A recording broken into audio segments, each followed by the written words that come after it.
So what current ratio means, this ratio here we want to measure, current ratio, we want to measure the liquidity within a year by comparing current assets over current liability. So meaning we want to look at the total value of current assets, add them all together. This includes cash, accounts receivable, supplies, all the short-term assets value, then divided by current liability. So all the short-term notes payable, accounts payable, anything that is a liability that is due within a year.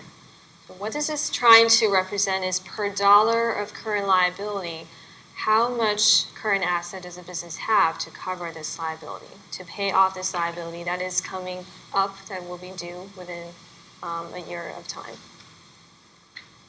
Okay, so we want to know, we add up all the current assets value divided by current liabilities.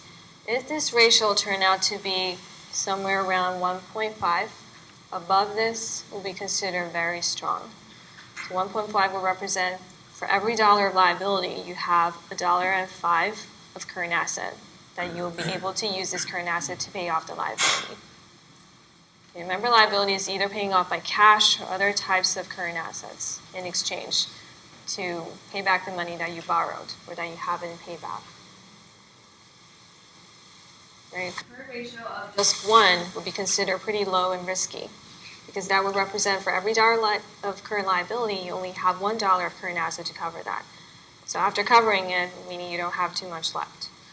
Okay, so 1.5 is considered a strong current ratio. If it goes below this and it reaches 1, this threshold here, then it will be considered pretty risky.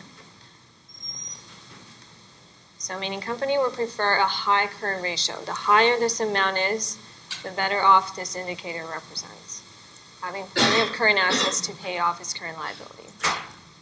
This is a pretty elementary ratio, but it would be a first indicator as a starter of looking at a certain type of business financial statements.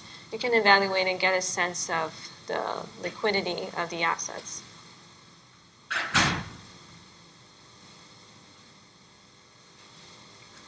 So this ratio here is looking at the short-term performance.